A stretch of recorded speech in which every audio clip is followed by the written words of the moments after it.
Hey, what's up, you guys? Bloody Jacob here to bring you my review of another cult classic horror film, 1988's Pumpkinhead, of course, directed by Stan Winston and starring Lance Henriksen.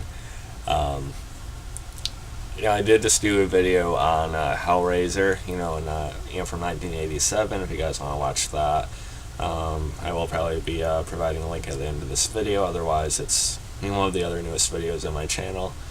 Um, and unfortunately, I know Hellraiser is another kind of cult classic horror film, but I didn't like it that much. I thought I was pretty underwhelmed by it. I wasn't really too engaged with most of it. Little things here and there were all right about it, but overall, I know both Hellraiser and Pumpkinhead are two movies I should have seen probably 10 years ago. Two horror movies that people have seen I've seen but haven't. As renowned and talked about as they are in the horror community. Well, now I have, so. But yeah, I didn't really like Hellraiser too much. And going into it, with Pumpkinhead, I wasn't sure, I was hoping for a better outcome. And really, I really, really liked Pumpkinhead, actually. It was such a relief after not really getting too into Hellraiser. I liked Pumpkinhead quite a bit. This one, in my opinion, actually lives up to the cult following it has. And like I said, it was directed by Stan Winston. Stan Winston, he did pass away, a few years ago or so. But he's a legendary, special effects makeup artist. He's worked on the Terminator films, the Alien Predator films, and just a ton of other stuff. And this is one of the movies he actually directed himself. And I think he did a good job here. And something I want to mention right off the bat, to kind of accommodate the credit I'm giving him as a director, is the environment, as well. It's a different setting. It's, let me just see. Yeah, I don't know specifically where it was supposed to take place, but it's like this older area, it's like this kind of like farming community. It almost feels like an old western, type of setting, really. Which I liked quite a bit, and there's a lot of nice camera work, a lot of good cinematography, especially at night, when Pumpkinhead's, stalking everyone. Just the way they shoot it, it really meshes well with the atmosphere and the tone that the movie and the creature is supposed to be giving off. I liked all that quite a bit right away. Something else I really appreciated about Pumpkinhead was that, despite, of course, it obviously being a horror movie, they took time to develop this narrative. I didn't time exactly how long the early part of the movie lasted, but the basic premise of it is that there's this, of course, this pumpkin patch, graveyard kind of thing, and that's where the Pumpkinhead name comes from. Basically, Lance Henriksen's character, he had grown up, seeing his father, lock a man out of the cabin, because he was being hunted by Pumpkinhead. And it's about Lance Henriksen's character, Ed, growing older, having a son of his own, and then actually choosing to, unleash this Pumpkinhead creature on another group of people due to an accident that actually ended up killing his son, unfortunately. And that whole sequence of, time with his son even before he dies, they let go on a little bit. We see Ed get to bond with his kid, Billy, which I thought was really nice. It actually, made you feel like it was a legitimate story, like they weren't rushing through it. Definitely made me more engaged with the characters as opposed to sort of just, caricatures or just, kind of bland characters with all right actors like Hellraiser had, unfortunately. So you actually got to believe in their connection, Ed and Billy as a father and son. And I actually felt for him. Lance Henriksen did a really, really good job as Ed. He's probably one of my favorite leads in a horror movie in a while.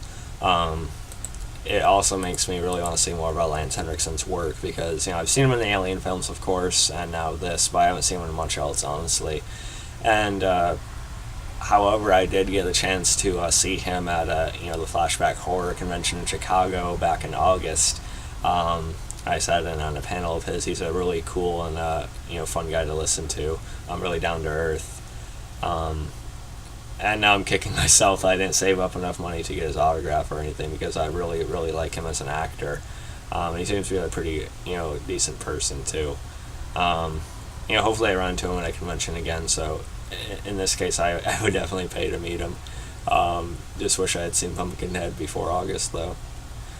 But anyway, he does a really good job acting wise in this movie.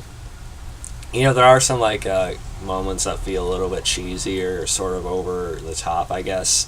Just in terms of the way it's edited, I guess. And then when they put in this scare music, or this really intense music, sometimes it feels a little bit overdone or misplaced. Like when Ed goes to the boy, goes to his son, after he was hit by one of the dirt bikes. He picks him up, and then the kid who was, has a little more of a conscience than the guy who actually did it and ran off, says he wants to help. Then Ed just looks back at him with, so really just anger all over his face, which is good. But then they cue this, don't. You know what I mean? It was a bit much. I think I would like that scene even more if they didn't, feel like they had to put in that music there. Well, of course, Ed's anger is justified, so he goes to this witch. Basically, I think her name is Haggis. Yep. In order to dig up the Pumpkinhead creature and unleash him for revenge.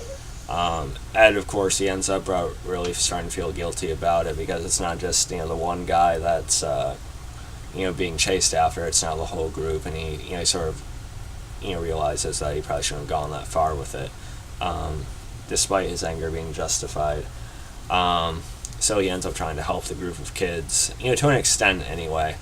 I also like that witch Haggis. The makeup on her I thought looked pretty good. And like I said, one of my favorite things about it though was still that dynamic between Ed and the son.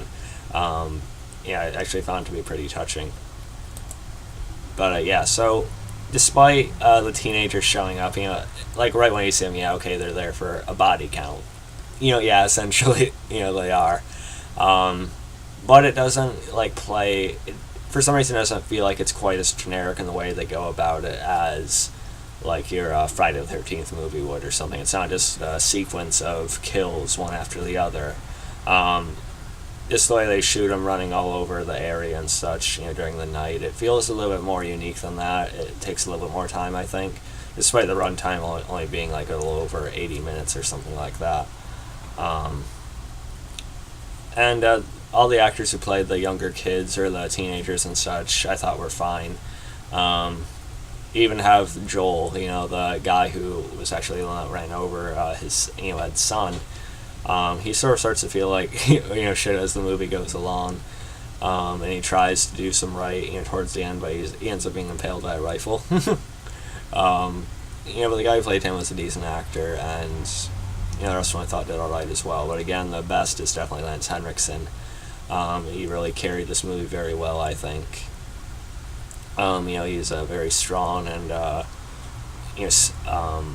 he really holds himself up well as the character, but at the same time he has a lot of subtle little ticks in his acting, I think, that worked well in this movie.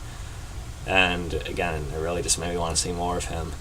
As far as the Pumpkinhead monster itself, I probably should have gotten a picture up, but I'm guessing you guys know what Pumpkinhead looks like. He's in the thumbnail and everything.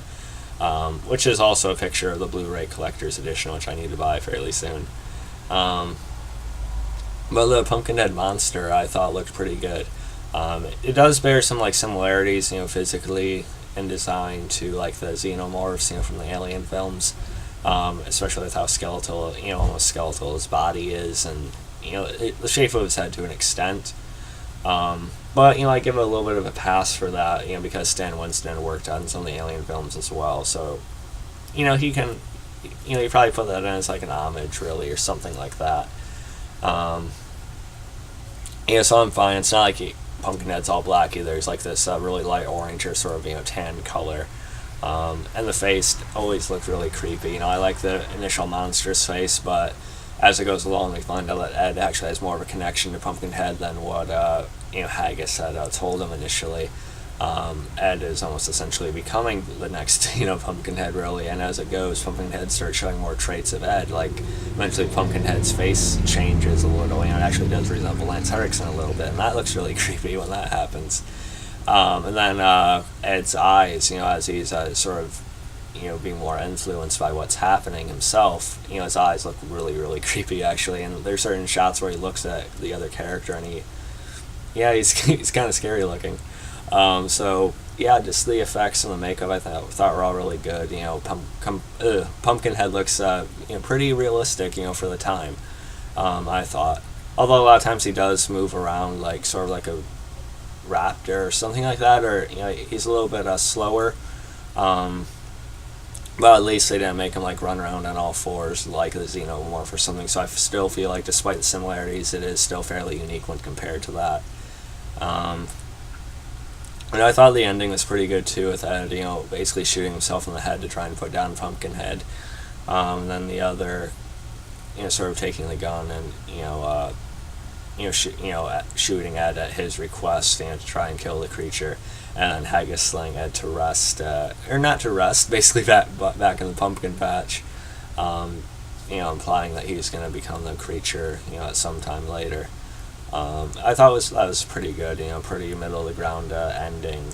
Not really a happy ending, obviously, but I thought it was a little more unique than other ways they could have gone about it. Then of course that whole time, even the corpse is still wearing the necklace that Billy, Ed's son, had made for him. So it is kind of a sad ending, but I still really liked it. I know there are some sequels they did for this movie, all of them were direct to video or like shown on TV or something like that. I'm probably gonna watch those at some point, I guess. I'm not expecting that much from them, because of course, a lot of these things don't really turn out well when you make a ton of sequels, especially when they go direct to video. Sometimes they do, though, but like at Lance Henriksen's panel, he said he really, is still kind of proud of his, the work on the first Pumpkinhead film, but I know they bring him back in a couple of the other sequels, and he says those were, he kind of regrets, taking part in some of those to an extent, I think, but, I'll probably give him a look at some point. But as far as this movie, really liked it. Lance Henriksen is really good in the movie. I liked Pumpkinhead, him itself, whatever. I liked the environment, the way it was shot, the tone with it. And yeah, it definitely lived up to its cult following a lot more than, Pinhead or Hellraiser did, in my opinion.